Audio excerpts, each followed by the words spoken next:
Welcome back to our channel where we present updates and concealed tales about royal family.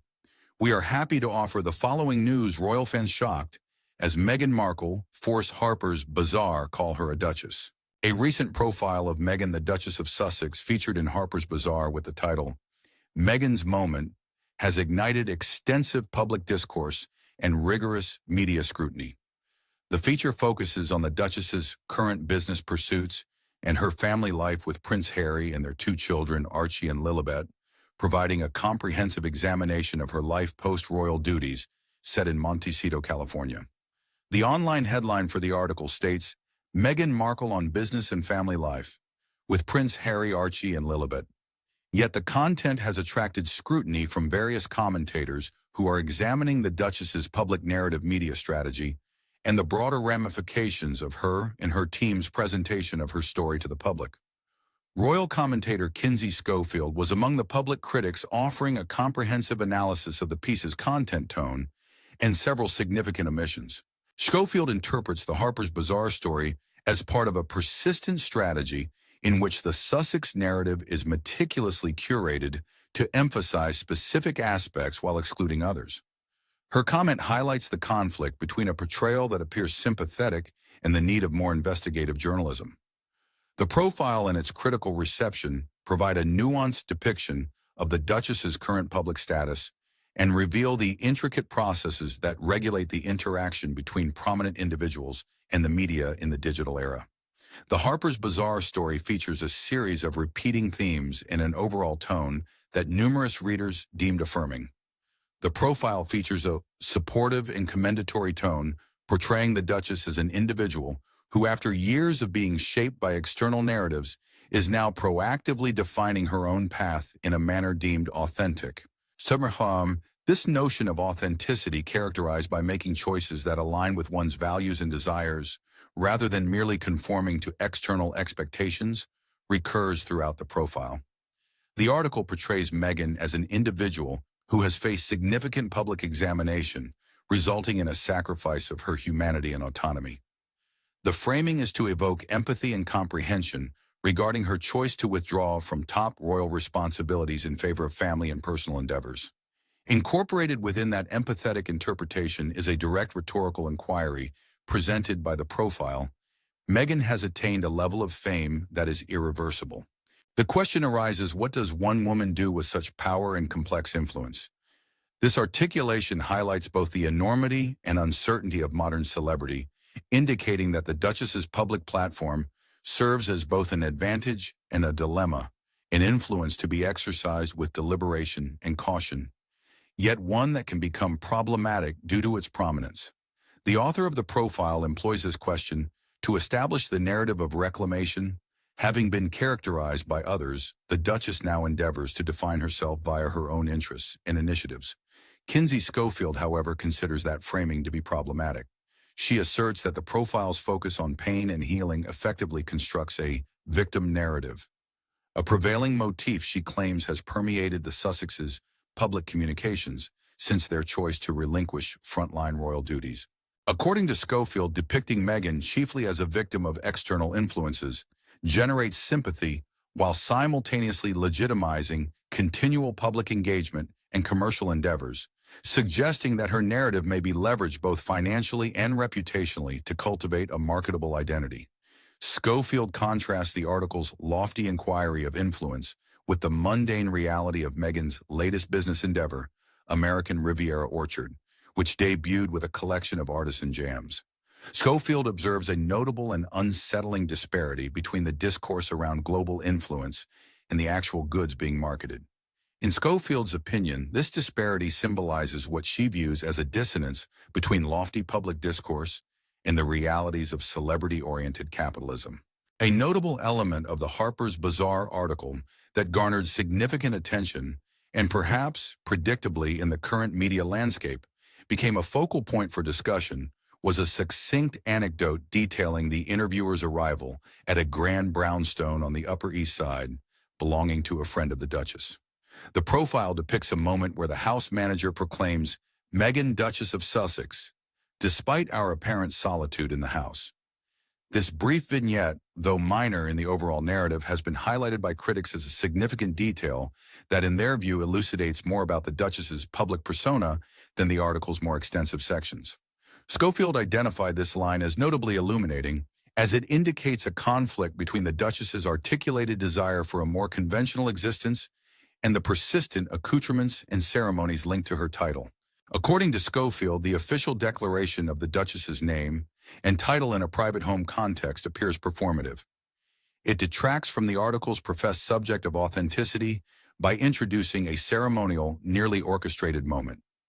She posited that the use of such a detail in a predominantly favorable profile is remarkably tone-deaf, arguing that even within a meticulously managed media landscape, such minor instances can reveal the subject's authentic character or the persona she aims to project. Schofield opined that she would have advised the Duchess's communications team to request the removal of the detail, as it presents a representation of Meghan that contradicts the current public relations strategy aimed at portraying her as personable and grounded. This reaction underscores a broader dynamic essential to the modern celebrity press: how a single sentence or story can overshadow the reception of a more extensive narrative. The tale of the formal announcement, whether meant to be illustrative, entertaining, or simply descriptive, became a focal point precisely because it disrupts the consistency of the article's fundamental argument. For readers and reviewers sensitive to issues of image control, it serves as a subtle yet powerful indication that undermines the profile's assertion of portraying an authentic private life. In addition to particular incidents, a prominent line of criticism is to the omissions in the Harper's Bazaar piece. Schofield and other analysts contend that the profile offers a selective depiction that accentuates positive details and expressions while omitting more complex or unflattering elements of the Duchess's public history. Critics note a significant oversight: the lack of a substantial discussion regarding the cessation of the Duchess's multi-million-dollar contract with Spotify. The story highlights the initial signing of the agreement as a significant accomplishment and a testament to the Duchess's success in the media sphere, although it fails to mention that the arrangement ended after just one season of her podcast Archetypes.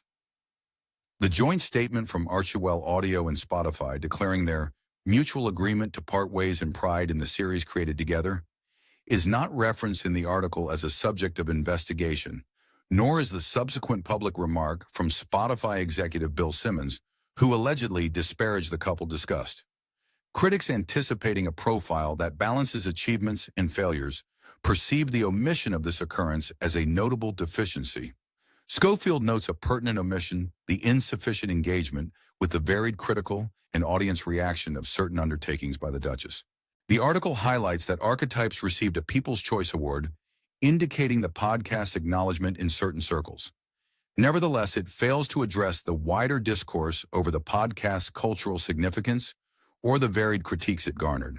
The report also neglects to include the public discourse regarding the Sussexes' Netflix docuseries, Harry and Meghan, which elicited polarized reactions that may have contributed to a comprehensive understanding of their media influence. Schofield noted that the Harper's Bazaar article released in late 2023 omits any reference to the forthcoming Netflix holiday special included in their stated cooperation and neglects to examine the long-term viability of their streaming alliance. According to these critics, a thorough profile, particularly one that interrogates the impact and effective utilization of fame, should honestly assess both the achievements and the difficulties of those endeavors. The article's perspective on familial history and interpersonal estrangements is another point of dispute. The profile predominantly depicts a narrative of a nurturing childhood and a secure, peaceful family life currently. It emphasizes the Duchess's roles as a partner and mother, conjuring ideas of a domestic existence centered on parenting and household endeavors. However, it fails to meaningfully explore the widely reported rift between Meghan and her father, Thomas Markle, nor does it examine the ongoing tensions between Prince Harry and the wider British royal family. Critics contend that these omissions are not trivial editorial decisions, but significant exclusions that sanitize the subject's history and eliminate complexities essential to a thorough biography. Schofield and others interpret the omission of such topics as indicative that the piece operates more as a public relations endeavor than as impartial journalism, it emphasizes favorable aspects while minimizing or omitting issues that might complicate the desired narrative.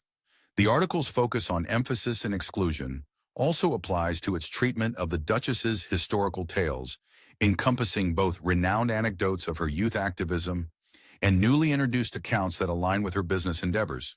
The description summarizes the frequently recounted narrative of her letter-writing initiative at the age of 11 to Procter & Gamble, aimed at protesting gender stereotype wording in a dish soap advertisement.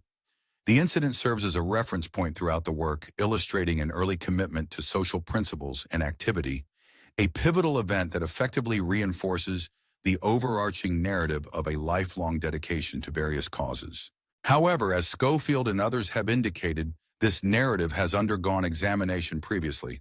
Tom Bower, a biographer who authored a critical work titled Revenge Meghan Harry and the War Between the Windsors, scrutinized the authenticity or exaggeration of the prevalent account of the anecdote. Schofield referenced prior reporting by Vanity Fair, which based on those reports could not substantiate the story to its satisfaction and consequently opted not to publish it. The continual recounting of the dish soap incident in official profiles along with the contentious documentary evidence contributes to a critique alleging that the Duchess and her public relations team are promoting a constructed story that may not endure rigorous scrutiny. The Harper's Bazaar story features lesser-known accounts that reinforce the aesthetic and thematic decisions of the Duchess's recent commercial debut.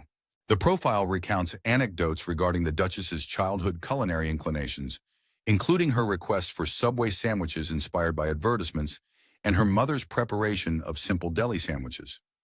More notably, it details her experience of learning to garden and create preserves with her grandmother, whose lineage is reportedly traced back to Tennessee. These culinary and horticultural reminiscences align seamlessly with the promotional narrative of American Riviera Orchard, the lifestyle brand centered on handcrafted preserves. Schofield expressed notable suspicion over the preserves anecdote. She contended that due to the significance of background aspects in authenticity-driven marketing campaigns, the simultaneous emergence of a family preserves anecdote with the introduction of a jam-centric brand raises legitimate doubts about the timing and origin. Schofield contended that if this detail were truly integral to the Duchess's identity, it would have emerged earlier and more consistently in profiles. Its abrupt prominence coinciding with a commercial launch implies it may have been fabricated or accentuated for strategic reasons. Her response was unequivocal. "I do not believe this account for an instant. I consider it entirely fabricated and assert that she is being dishonest." This assertion intensifies the primary discourse regarding the authenticity of the personal narratives linked to the Duchess, questioning whether they are genuine recollections or components of a meticulously devised branding strategy. The article features several actual quotations from the Duchess that serve as important elements for analysis and critique. Her observations regarding authenticity: "I believe that once you begin to base all your personal decisions on external judgments, you forfeit your authenticity," are important to the thematic framework of the profile. Schofield's critique of this statement focuses on the profile's continual emphasis on authenticity. She contends that a persistent reliance on the phrase may paradoxically diminish the same attribute it claims to honor. The persistent claim of being authentic may appear defensive or performative, leading detractors to question whether this declaration results from deliberate image crafting rather than genuine character expression. When queried by the interviewer regarding her insights gained from her errors, the Duchess's initial response is characterized as nearly laconic. "You learn not to do it again." She subsequently expands on this notion: "If everything proceeds smoothly, you do not acquire knowledge from it. If you do not learn anything, you will not develop." The transition from succinct reply to thoughtful elaboration serves as a minor illustration of her candor and self-reflection in the profile. Schofield interpreted the succinct introduction as an indication of annoyance with the inquiry and observed the disparity between the concise initial reply and the later effort to elaborate intellectually. Another notable quotation was the Duchess's acknowledgement that, "There's no such thing as perfect. I too make mistakes. There's also little enjoyment in striving for perfection." Critics find such assertions of fallibility incongruous with a public persona characterized by meticulous curation staging and visual control in both public appearances and promotional materials. Schofield highlighted examples such as a promotional video featuring the Duchess preparing spaghetti in white attire as indicative of a meticulously curated style that contradicts a narrative prioritizing imperfection and normalcy. The piece emphasizes the Duchess's narrative of her relationship with Prince Harry and their familial life, an area where personal intricacies and public portrayal are challenging to separate. She provides a depiction of Harry's supportiveness.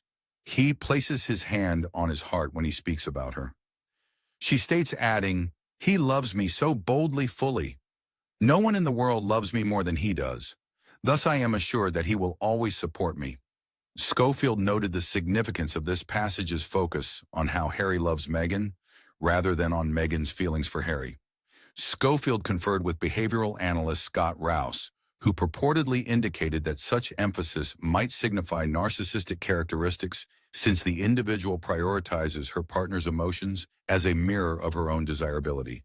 The debate demonstrates that meticulous analysis of language and emphasis can yield significant inferential insights into a public figure's personality, regardless of one's acceptance of the psychological interpretation. The Duchess characterizes Harry's manner as exhibiting childlike wonder and playfulness, which she found appealing as it elicited similar qualities in her. This is reflected in all aspects of our lives, including business. "I desire for us to engage in play enjoyment, exploration, and creativity," she states. Schofield's critique interprets the language differently. She posits that the portrayal of Harry's childlike wonder serves as a euphemism that conceals immaturity or a lack of accountability and interpretation that aligns with a persistent narrative among certain critics depicting the couple as privileged and petulant. The interpretation of the profile significantly depends on the perspective employed. The Duchess's remarks on parenting, characterizing her method as a study using books and apps that has established her as an authority within her friend circle, are corroborated in the article by a citation from her friend tennis champion Serena Williams, who states, "She's just so smart, and I feel like no matter what I can always learn from her." This dialogue in the article emphasizes Meghan's self-presentation as a reflective, knowledgeable parent and a person whose social network comprises prominent individuals who affirm her attributes. Critics such as Schofield interpret these assertions as indicative of a broader trend in which the Duchess is perpetually shown as exceptionally competent or exemplary in various aspects of life, an image that to skeptics may appear self-aggrandizing. A notably examined phrase is the domestic metaphor, "If you overwork the dough, it's not going to rise." Schofield considers this representative of the Duchess's inclination towards platitudes, expressions that are readily comprehensible and agreeable, but in her opinion lack significant explanatory depth. The critique extends beyond basic aesthetics to encompass the profound expectations placed upon public personalities who identify as thought leaders or social influencers. Critics contend that if an individual departs from officially assigned tasks to assert authority, they must provide insights that validate this transition. Otherwise, the discourse may seem insipid or self-serving. Welcome back to our channel where we present updates and concealed tales about royal family. We are happy to offer the following news. The Harper's Bazaar profile concludes with a meticulously arranged image of the Duchess in the kitchen, poised, ready to move on to the next thing. Suriname. The author notes, "When I walk to the door, I turn and can see Meghan turn back to the kitchen illuminated by the green light of the rain-soaked garden, ready to move on to the next thing." This final tableau functions as a narrative capstone designed to convey continuity, domestic stability, and progressive momentum. Schofield presented a more critical interpretation of the final sentence, suggesting it may serve as a foreboding indication that the Duchess is perpetually forward-looking, implying that human ties, including her marriage, may be utilitarian and perhaps ephemeral. This interpretive approach, interpreting a concluding picture as an indicator of future relational stability, demonstrates how critics derive psychological and moral evaluations from aesthetic elements. The Harper's Bazaar profile and the subsequent reactions highlight numerous persistent contradictions that shape the present public existence of celebrities who were once institutional figures. Initially, there exists a contradiction between image and authenticity. The work consistently contends that the Duchess is regaining her narrative and adhering to personal principles, although critics highlight instances and rhetorical techniques that may undermine that assertion. Secondly, there exists a conflict between promotional objectives and journalistic rigor, although profiles in glossy publications frequently serve as vehicles for image enhancement. Critics anticipate a more thorough examination when the subject's public narrative encompasses assertions of social impact and moral authority. Third, the issue of narrative consistency emerges when anecdotes and personal histories are selectively presented or closely aligned with commercial launches. It raises questions regarding whether these memories are accurately recalled facts or constructed components of a marketing timeline. The discourse around the Harper's Bazaar profile exemplifies a more extensive issue about the functioning of celebrity in the 21st century. Public people transitioning from institutional roles, be they political, religious, or royal, into entrepreneurial and media-centric occupations, must adeptly maneuver through a complex landscape of press, social media, and commercial alliances. In this context, any public statement might be interpreted concurrently as personal, testimonial, promotional content, and economic assessment. Profiles that operate as lengthy interviews are particularly problematic as they may, whether deliberately or inadvertently, fulfill many purposes. They can humanize, rehabilitate, and promote. For observers of media strategy, the distinction between humanizing narratives and promotional content is frequently ambiguous. Critics such as Kinsey Schofield assert that the Harper's Bazaar article illustrates a media strategy focused on control and image management, favoring a favorable and sympathetic portrayal over incisive and potentially uncomfortable investigation. They contend that this method may capture attention temporarily, but does not inherently produce meaningful participation or public trust. In Schofield's incisive assessment, 5 years after the couple distanced themselves from the royal family, the Duchess has yet to articulate anything of significance. This harsh evaluation reflects the perspective of critics who contend that the couple's public statements have to date not yielded a coherent or impactful contribution beyond the exhibition of their personal brand. Concurrently, proponents and empathetic readers of the profile would probably provide an alternative interpretation. They may highlight the artwork's representation of a woman asserting her autonomy following intrusive public examination. They may also acknowledge the profile's effort to prioritize home life, parenthood, and creative endeavors as valid domains of public interest. For these readers, a lifestyle brand centered on artisanal products and an emphasis on family life may be perceived as genuine reflections of personal values rather than just commercialism.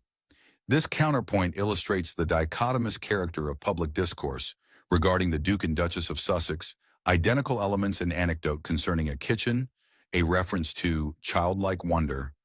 A product launch can concurrently signify authentic transformation and serve as justification for skepticism regarding deliberate self-promotion. Every single facet of the way that the Sussexes are presented to the general public is subject to scrutiny, reinterpretation, and embellishment, as shown by the meticulous attention that was given to every little detail, including the formal proclamation at a private property and the timing of anecdotes about creating preserves. The fact that the Harper's Bazaar piece and the subsequent remarks emphasize the ongoing challenge they face in both managing and defining their public narrative is evident. The endeavor to create a single public persona encounters continuous obstacles in a rapidly changing environment that is characterized by a variety of different perspectives. This question is one that for a significant number of observers remains an unsolved one that the work itself does not definitively address. The extent to which the profile contributed to a substantial new phase in the process of identification is still not clear. The Meghan's Moment segment had achieved one objective by the time it had come to a close. It had sparked a significant amount of interest and conversation. Having said that the dialogue was not consistent, the story that the Duchess desired to be told reached a global audience, and it portrayed her as a lady of independence who was carving out her own path in the world. On the other side, it provided detractors with material that they could examine and employ in order to give credence to a reading of the journey that the couple took, which was more skeptical and in certain situations contentious. The duality that is apparent in the response, the favorable portrayal that is given in the text, and the critical analysis that is provided in the commentary, demonstrates the challenges that public people face when conflicting narratives enter the public arena. As shown by the profiles released, the reality of being a modern-day celebrity is that every portrayal, no matter how precisely curated, is transformed into raw content that the general public can examine and debate. The Harper's Bazaar article serves as an illustration of the dynamics that are now in operation within the media. This piece both enhances and detracts from the subject's self-presentation. This serves as a reminder that in an era in which being a celebrity is everything, the battle over narrative control is being fought in real time on social media, through expert commentary and through in-depth research.